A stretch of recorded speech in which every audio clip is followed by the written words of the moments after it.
perayaan Maulid Nabi. Kita tidak mengingkari Maulid, Pak. Maulid itu artinya kelahiran Rasulullah. Justru kita gembira dengan adanya Maulid. Tiap mukmin wajib gembira dengan kelahiran Rasulullah SAW. Cuma yang jadi masalah adalah perayaannya ini, Pak. Apakah gembira dengan kelahiran Rasulullah SAW itu setiap hari dengan mengamalkan sunnah Rasul, ataukah dengan bikin acara-acara ritual-ritual tertentu di situ? Sekarang kita lihat. Pertama, apa alasan orang yang melakukan perayaan Maulid Nabi? Jawabnya karena cinta kepada Rasulullah SAW. Baik, para sahabat cinta nggak? Para tabiin cinta tidak? Para tabiin cinta tidak? Imam yang 4 cinta banget tidak? Tapi kenapa mereka tidak melakukannya? Karena perayaan Maulid Nabi baru muncul pada tahun 362 dan yang melakukannya Banu Fatimiyah Syiah yang ekstrim, sebagai dikatakan Imam Al-Makrizi dalam kitab beliau yang berjudul Al-Khutut Al-Aridah. Orang yang mengatakan bahwa perayaan Maulid Nabi itu yang pertama kali melakukannya Salahuddin Al-Ayyubi salah besar, ya. Karena bukti-bukti dari para ulama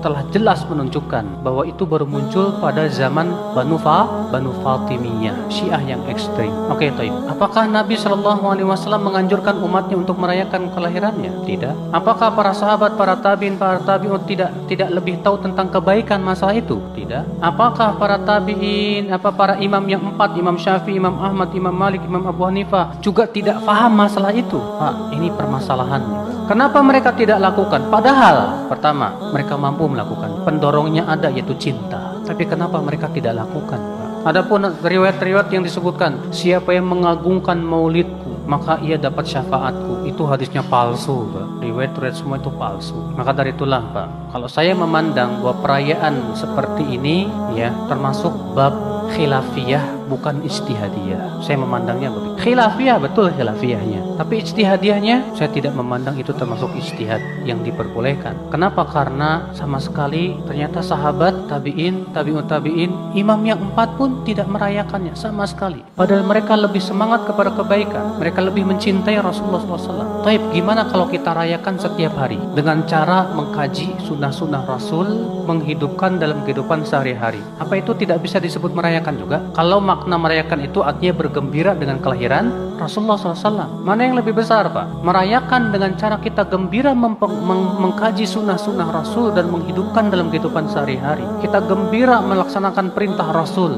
gembira meninggalkan larangan Rasul, atau cuma setahun sekali, setelah itu hilang lagi? Jangan Anda kira kita yang tidak mau ikut-ikutan merayakan tidak cinta Rasul. Cinta itu bukan hanya sebatas di lisan, tapi cinta itu akan terlihat dalam praktek dan amalan. Allah mengatakan dalam surat Al-Imran ayat 31, "Qul in kuntum tuhibbunallah fattabi'uni yuhibbukumullah wa yaghfir lakum dzunubakum." Katakan, jika kalian memang mencintai Allah, ikuti aku. Tuh lihat, cinta itu dengan cara apa? Ngikuti.